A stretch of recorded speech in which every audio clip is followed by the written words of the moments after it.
আচ্ছা, আমরা diode cover করছিলাম আর অপ-অ্যাম্প কভার করছিলাম, কিন্তু যেহেতু এবার সিলেবাসে মিডের সিলেবাসে রেকটিফায়ার নাই, সো এবার সিনথেসি ডিসিশন হয়েছে যে ডায়োড আর অপ-অ্যাম্প যেহেতু ভালো মতো কভার করা হয়েছে, সো এবার ডায়োড আর অপ-অ্যাম্প মিক্সড প্রবলেম থাকতে পারে। নর্মালি এরকম মিক্সড প্রবলেম দেওয়ার ডিসিশন হয় না, কিন্তু এবার ডিসিশন হয়েছে যে মিক্সড প্রবলেম থাকতে পারে। সো এবার তাহলে আমরা যে মিক্সড প্রবলেম কিরকম আসতে পারে সেই রকম কিছু ম্যাথ আমরা প্র্যাকটিস করে দেখি, ঠিক আছে? কারণ এইবারের জন্য এরকম একটা সেট আসলে এক্সপেক্ট করা যায় যে এরকম থাকতে পারে। সো আমরা ফার্স্ট যে পার্টটা, মানে এরকম একটা সার্কিট আছে, এই সার্কিটের প্রথম যে পার্টটা আছে, বাম সাইডের যে পার্টটা আছে, সেইটার জন্য আমরা ডায়োডে যা যা করছি, এই বাম পাশের পার্টটা, এইটা একটা পার্ট, এইখান থেকে আমরা আগে যা যা করছি মেথড অফ অ্যাজিউম স্টেট ডায়োডের জন্য, সেই ম্যাথগুলাই করব। করার পরে আমরা জাস্ট অপ অ্যাম্পে যা করছি সেখানে চলে যাব। তার মানে অপ অ্যাম্পে যেহেতু কোনো কারেন্ট এন্টার করে না, অপ অ্যাম্পে কিন্তু আমাদের জাস্ট এই যে ভোল্টেজটা ভিএক্স যেটা পাবো সেটাই এখানে চলে আসবে, এখানে কিন্তু কোনো কারেন্ট ফ্লো করতেছে না। সো আমরা যদি ফার্স্টে ভিএক্স এর ভ্যালুটা বের করতে পারি, ভিএক্স এর ভ্যালু বের করার পরে যদি আমরা জাস্ট অপ অ্যাম্পের ম্যাথ করি তাহলেই কিন্তু আমাদের জন্য ইনাফ। সো আমরা এখন সেই কাজটাই করব। প্রথমত ফার্স্টে লেফট হ্যান্ড সাইডে আমরা মেথড অফ অ্যাজিউম স্টেট করব। সো আমি যেহেতু জানি যে এখানকার মেথড অফ অ্যাজিউম স্টেট কোনটা কি আছে, এখানে আমরা ঠিক অ্যাজাম্পশনটা নিয়েই শুরু করি যে D1 of R D2 on. সবারই যে এরকম ফার্স্ট ইয়েতেই মিলে যাবে এরকম না, এটাকে একদম সেপারেট একটা মেথড অফ অ্যাজিউম স্টেটের ম্যাথের মতো ডিল করতে হবে। সো আমি ধরে নিচ্ছি যে D1 of R D2 on. So D1 যদি অফ হয় আমাদের সার্কিটটা কিরকম হবে সেটা একটু ড্র করি। সো আমরা জানি D1 যদি অফ থাকে এটা হয়ে যাবে ওপেন সার্কিট।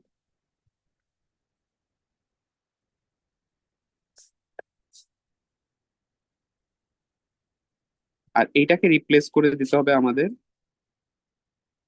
ব্যারিয়ার পটেনশিয়াল দিয়ে। সো D2 এর ব্যারিয়ার পটেনশিয়াল এখানে কোয়েশ্চেনে দেয়া আছে 0.6 ভোল্ট। আর এখানকার রেজিস্ট্যান্স হলো 1 কিলো ওহম। এটা 10 ভোল্ট, এটা 4 কিলো ওহম।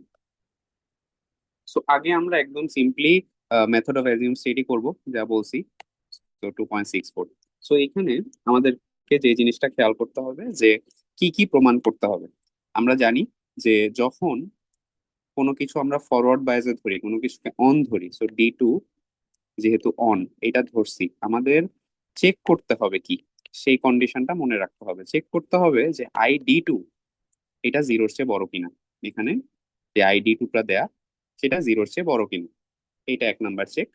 আর D1 এর জন্য কি চেক করতে হবে, যে আমাদের যে ভোল্টেজটা আছে, তার মানে এখানে যে ভোল্টেজটা আছে VD01, এই VD01 যেহেতু এটা রিভার্স বায়াসে আমরা করতেছি, এটা 0.5 ভোল্টের চেয়ে ছোট কিনা। 0.5 ভোল্ট কেন নিলাম, ব্যারিয়ার পোটেনশিয়াল হলো 0.5 ভোল্ট, 0.5 ভোল্টের চেয়ে ছোট কিনা এইটুক বুঝলেই আমাদের হয়ে যাচ্ছে। তো ফার্স্ট অফ অল আমাদেরকে কি করতে হবে সেটা একটু বুঝি। আমরা এখানকার নোডটা ধরে নিতে পারি। এখানে নোডটার নাম আমরা বললাম ভিএক্স। এইবার আমরা যদি ভিএক্স এর মধ্যে নোডাল অ্যানালাইসিস করি তাহলেই কিন্তু আমাদের ভ্যালুগুলো বের হয়ে আসতেছে। সো এখানকার কারেন্টটা 10 থেকে আসতেছে ভিএক্স হয়ে, এই ডান দিক থেকে ID2 কারেন্টটাই এখানে ফ্লো করতেছে। সো আমরা কি এভাবে বলতে পারি কিনা যে উপরের যে কারেন্টটা আসতেছে সেটা হলো 10 - VX/4, এই কারেন্টটা আসতেছে। এই কারেন্টটাই আমরা আবার বলতে পারি না যে ভিএক্স মাইনাস এখানকার ভোল্টেজ তাহলে কি হবে। নিচেরটা যদি 2.6 হয়, এখানকার ভোল্টেজ হবে 3.2 ভোল্ট। তার মানে ভিএক্স মাইনাস 3.2 ডিভাইডেড বাই 1।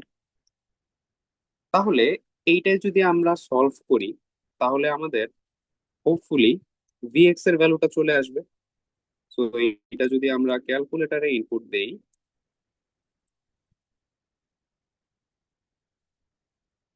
তাহলে আমাদের ভ্যালু আসে, ভিএক্স এর ভ্যালু আসতেছে 4.56 ভোল্ট। 4.56 ভোল্ট, এটা আমাদের অ্যান্সার। ভিএক্স এর ভ্যালুটা লিস্ট পাইলাম। এখন আমাদের কিন্তু কাজ এখানে শেষ না। আমরা যে ভিএক্স এর ভ্যালুটা পাইলাম, এটা আমাদের কারেক্ট কিনা সেটা নিয়েও তো আমাদেরকে একটা স্টেটমেন্ট দিতে হবে যে এটা কারেক্ট নাকি ভুল, সেটা নিয়েও আমাদেরকে বলতে হবে। তো কিভাবে বুঝবো? এই যে এখানকার যে ভোল্টেজ ভিএক্স, সেটাই এখানে চলে আসবে। সো এই নেগেটিভ টার্মিনালের ভোল্টেজ এখানে যেটা, সেটাও হবে 4.56 ভোল্ট। এখন কেন এটা আসতেছে? কারণ এই বাম সাইড যেহেতু ওপেন সার্কিট আছে, 2 কিলো ওহমের মধ্যে কোনো কারেন্ট ফ্লো হচ্ছে না। তার মানে 2 কিলো ওহমের মধ্যে কোনো ড্রপ নাই। সো ভিএক্স এর যেই ভ্যালুটা সেটাই এখানে চলে আসবে। এগেইন এখানকার যে ভ্যালুটা সেটা কিন্তু 4.5 ভোল্ট, তার মানে এখানকার ভ্যালুটা 4.5 ভোল্ট।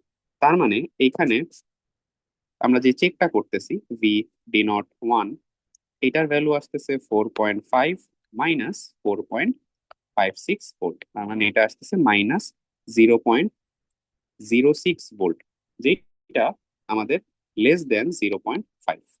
তার মানে আমাদের যে D1 এর চেক, D1 অফ, এটা কারেক্ট, কোনো সমস্যা নেই, এটা আমাদের কারেক্ট আছে। নেক্সট আমাদের চেক করার কথা যে ID2 এটা জিরোর চেয়ে বড় কিনা। সো ID2 জিরোর চেয়ে বড় কিনা কিভাবে বুঝবো? ID2 যে কারেন্টটা, সেটা কোনটা? এই যে উপর থেকে যেটা আসতেছে সেটাই তো আমাদের ID2, কারণ ডান দিকে যেটা যাচ্ছে পুরাটাই আসলে ID2। সো যে কোনো একটা কারেন্ট বের করলেই হচ্ছে। সো ID2 কারেন্টটা যদি এভাবে লিখি, Vx minus 3.2/1 kilo ohm. So Vx এর ভ্যালু একটু আগে দেখলাম 4.56 মাইনাস 3.2/1 কিলো ওহম। সো এটার ভ্যালু কি আসতেছে আমাদের? 4.56 থেকে যদি 3.2 বিয়োগ করি, তাহলে ভ্যালু আসতেছে 1.36 মিলি অ্যাম্পিয়ার। সো আমরা দেখতেছি এটা জিরোর চেয়ে বড়, তার মানে D1 অন। আমাদের অ্যাজাম্পশন কারেক্ট। দুইটাই অ্যাজাম্পশন যেহেতু কারেক্ট হয়েছে, আমরা যে ভিএক্স এর ভ্যালু নিছি সেটাও আমাদের কারেক্ট। এটাই হলো আমাদের ভিএক্স এর ভ্যালু। এখন আমাদের কাছে এইখানে এই সার্কিটে এই নোডটাতে আমরা ভ্যালু পেয়ে গেছি 4.56 ভোল্ট। বেসিক্যালি এটাকে দুইভাবে চিন্তা করা যায়। একটা যদি সেট ফরম্যাটে চিন্তা করি, এটা কিন্তু নন ইনভার্টিং অ্যাম্প্লিফায়ারের ফরম্যাটে চলে আসছে অলরেডি। কারণ আমরা জানি যে নন ইনভার্টিং অ্যাম্প্লিফায়ারের ফরম্যাট কিরকম। বেসিক্যালি এরকম যে এখানে একটা ভোল্টেজ সোর্স থাকবে আর এখানে দুইটা রেজিস্ট্যান্স থাকবে। এখন এখানকার এই ভোল্টেজ সোর্সের ভ্যালুই বেসিক্যালি হয়ে গেছে 4.56 ভোল্ট। সো এখানে আমরা চাইলেই ডিরেক্ট ফর্মুলা বসায় দিতে পারি। সো আমরা জানি ফর্মুলাটা কি, আউটপুট সমান 1 প্লাস R2/R1। সো R2/R1 হলো এখানে 1/1 ইন্টু বি ইনপুটটা কত? 4.56 ভোল্ট। সো 4.56 এর সাথে আমরা যদি 2 মাল্টিপ্লাই করি, তাহলেই আমরা পেয়ে যাচ্ছি 9.12 ভোল্ট। সো এইটা আমাদের অ্যান্সার হওয়া উচিত ছিল। এক, এটা যদি অ্যান্সার হয়ে থাকে, আমরা একটু চিন্তা করি, এটা একটু কনজাস্টেড হয়ে গেছে, এখানে আমরা এই জিনিসটা একটু মার্ক করি যে এটা হলো অপ অ্যাম্পের পার 9.12 ভোল্ট। কিন্তু আমরা জানি যে 9.12 ভোল্ট কিন্তু এটা গ্রেটার দেন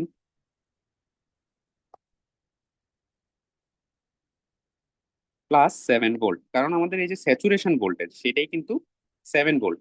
তার মানে আমাদের যে আউটপুটটা আসতেছে সেটা স্যাচুরেশন ভোল্টেজকে ক্রস করে গেলে আমরা জানি P0 হয়ে যাবে 7 ভোল্ট। সো আমাদের অ্যান্সার হবে 7 ভোল্ট। তো আমরা প্রথমে P0 অ্যাকচুয়াল ভ্যালুটা বের করব। বের করার পরে দেখাবো যে হ্যাঁ এটা 7 ভোল্টকে ক্রস করছে। ক্রস করার কারণে এটা এখন আমরা +7 ভোল্ট হবে আমাদের অ্যান্সার। এখন কেউ যদি এই সেট ফরম্যাটটা ধরতে না পারে, বা সেট ফরম্যাট যদি মনে করেন যে কখনো সেট ফরম্যাটে আসলো না, অন্য একটা ফরম্যাট আছে, তাহলে আমাদের কি করণীয় থাকতো? আমরা সবগুলার জন্য যেই বেসিকে ম্যাথ করছি ক্লাসে, সেই বেসিকেই ম্যাথ করতে পারবো। এখানে যদি 4.56 ভোল্ট হয়, আমরা জানি প্লাস টার্মিনালের ভোল্টেজ আর ঠিক মাইনাস টার্মিনালের যে ভোল্টেজ, দুইটা সমান হয় অপ অ্যাম্পে। এইটাও হবে 4.56 ভোল্ট। এরপরে আমরা এখানে কেসিএল করলেই এই ভ্যালুটা চলে আসে। সো এখানে কেসিএল করলে কিরকম হয়, আমরা জাস্ট অল্টারনেট মেথডে দেখতেছি। সো কেসিএল করলে কি রকম হয়, 0 - 4.56/1 এই কারেন্টটাই উপর দিয়ে চলে যাবে, so 4.56 minus V naught by 1। এখানে যেই কারেন্টটা যাচ্ছে সেটাই উপর দিয়ে চলে যাচ্ছে, কারণ অপ এম্পের ভিতরে কোনো কারেন্ট ফ্লো করে না। সো এটা যদি আমরা সলভ করি, একই রকমই অ্যান্সার আসবে যে V naught is equal to 9.12 volt.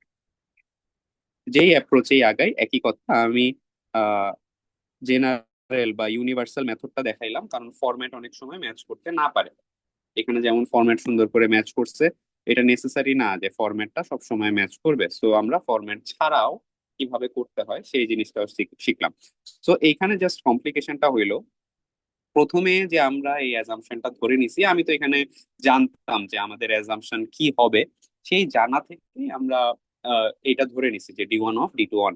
কিন্তু এরকম অনেকের হইতেই পারে যে এটা থার্ড অ্যাজাম্পশনে গিয়ে মিললো, সো তখন একটু ম্যাথটা লেন্দি হতে পারে। কিন্তু আমাদের যদি চেক করার ক্রাইটেরিয়া গুলা একদম ভালো মতো বুঝে থাকি, যে আসলে চেক কখন কি করতে হয়, ক্লাসে যেই নোটে লিখে দিছিলাম, সেই চেক করার ক্রাইটেরিয়া গুলি মাথায় থাকে, তাহলে আসলে অত বড় হবে না। কারণ এখানে পুরা ম্যাথটা খুব ছোট, একটাই ভিএক্স আছে, যেহেতু একটা নোডই আননোন, বাকি সবগুলা ইজিলি নোডাল অ্যানালাইসিস করলে ইজিলি বের হয়ে আসতেছে। সো এই ছিল আমাদের ফার্স্ট ম্যাথ। আমরা যদি ভ্যালু গুলা দেখি, সবগুলাই ম্যাচ করছে। 1.36 আসার কথা, কারেন্টের ভ্যালু 1.36 আসছে, 4.56 7 ভোল্ট, সব ঠিক আছে। সো এটা একবার সামার 2024 এর কোয়েশ্চেন হিসেবেও আসছিল। যদি ক্যাসকেডের ম্যাথ বা এরকম অপ অ্যাম্প ডায়োড মিক্সচার প্রবলেম থাকে, তাইলে এরকম ম্যাথ থাকতে পারে। আচ্ছা, আমরা আরেকটা ম্যাথ দেখি। এই ম্যাথটাও আমাদের প্রবলেমে দেয়া আছে, এটাও প্রিভিয়াস ইয়ারেরই একটা কোয়েশ্চেন। সো বেশিরভাগ কোয়েশ্চেন আসলে দেখা যায়, বেশ ফিলও করা যায় এখানে, যেমন একদম আলাদাই করে দেয়া আইডেন্টিফাই করার জন্য, যে আমরা আগে বাম সাইডের ভ্যালুটা, বাম সাইডের যে সার্কিটটা, সেইটা মেথড অফ অ্যাজিউম স্টেট দিয়ে সলভ করব। সলভ করার পরে এখানে একটা ভোল্টেজের ভ্যালু বের হবে, এখানকার একটা ভোল্টেজের ভ্যালু বের হবে, সেইটাই হবে ভিএ। তারপরে এখানে যদি এটা ভিএ হয়, আমরা জানি এখানকার ভোল্টেজ এটা সমান, এটাও সেট ফরম্যাটেই বেসিক্যালি পরে 1+R2/R1 ইন্টু ভি ইনপুট, বা এখানে ভিএ, এখানে লিখে রাখি 1+R2/R1 ইন্টু ভিএ। এইটাই হলো আমাদের আউটপুট হওয়া উচিত। চাইলে এখানে সেট ফরম্যাট না চিন্তা করে এখানে ভিএ হইলে উপরে ভিএ, তারপরে এই নোটটাতে একটা কেসিএল করলেও একই ভ্যালু আসে। সো আমরা যেটা ইচ্ছা করতে পারি, সমস্যা নাই। বাট আমাদের টার্গেট হবে প্রথমে বাম সাইডেরটাকে সলভ করা। সো আমরা বুঝতেছি যে চ্যালেঞ্জিং বিষয় হলো বাম সাইডের কোয়েশ্চেনটাকে সলভ করা। সো আমরা আগে বাম সাইডের কোয়েশ্চেনটাকে সলভ করি। সো আমরা অ্যাজিউম করে নেই যে এটা অন আছে। সো যদি অন থাকে, তাহলে আমাদের সার্কিটটাকে একটু রিড্র করা উচিত।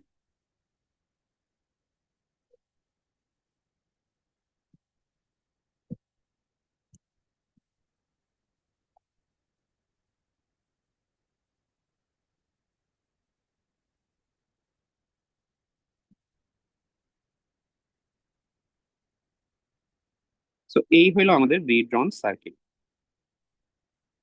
আমাদের ডান পাশে কি আছে সেটা একদমই ম্যাটার করতেছে না, কারণ ডান পাশে অপ অ্যাম্পের ভিতরে কোনো কারেন্ট ফ্লো করবে না। আমাদের জাস্ট এই নোডটার ভোল্টেজ দরকার। সো এখানে আমাদের দুইটা নোড, আননোন নোড আছে, একটা এখানে আর একটা এখানে।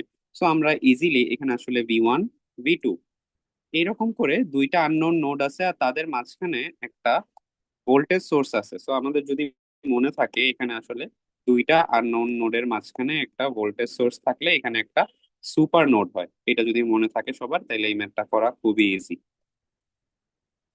সো এখানে যে কারেন্ট গুলো আছে, চারটা কারেন্ট আছে, দুইটা কারেন্ট আমরা ঢোকার ডিরেকশনে দিছি, এটা আমাদের ইচ্ছা মতো। দুইটা কারেন্ট বের হওয়ার ডিরেকশনে দিছি। সো যদি কারেন্ট যে দুইটা ঢুকতেছে সেটার জন্য যেটা লিখবো সেটা হলো 10 - V1/1, আর ঢুকতেছে হইলো বাম সাইড থেকে 5 - V2/1।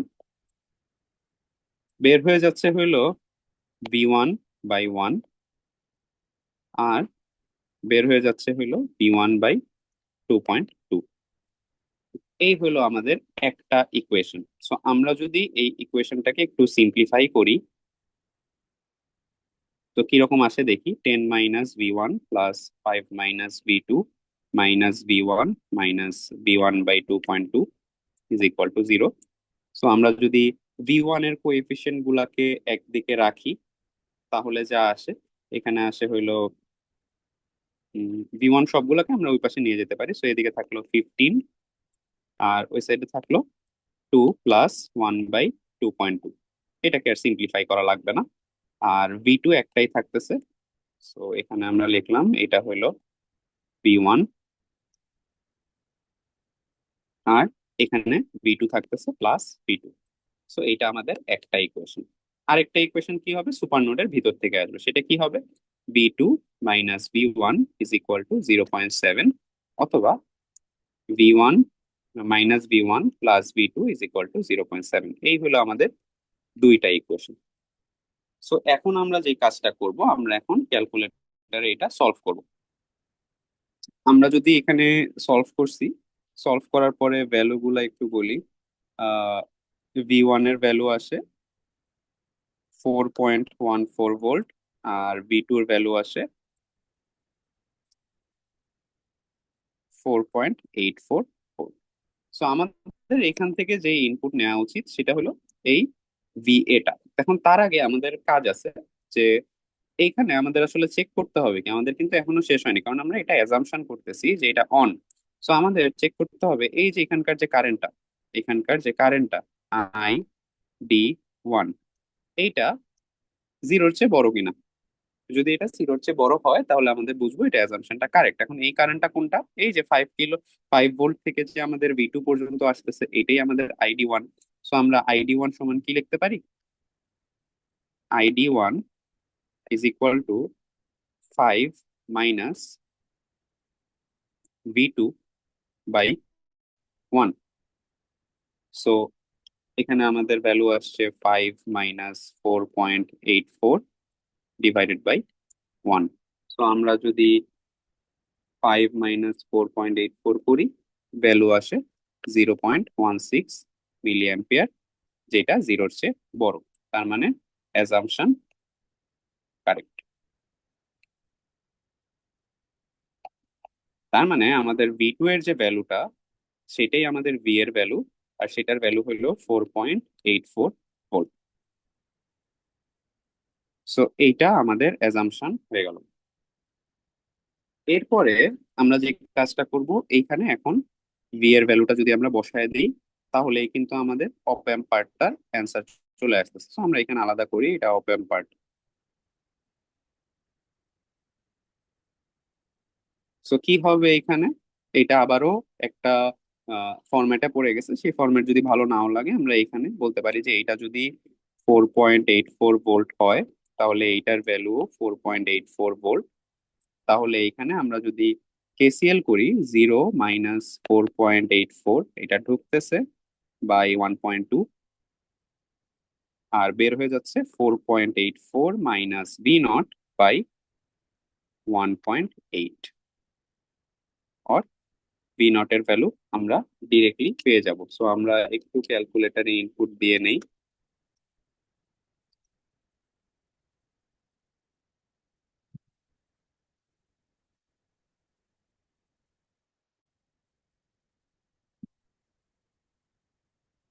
সো এটার ভ্যালু V0 আসতেছে 12.1 ভোল্ট।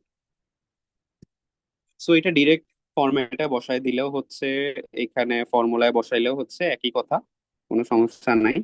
এবার আমরা এই যে V0 এর ভ্যালু 12.1 ভোল্ট, এটা অ্যান্সার হিসেবে লিখতে পারতাম যদি এখানে আমাদের স্যাচুরেশন ভোল্টেজ 15 থাকতো বা অন্য কিছু থাকতো, বড় কিছু।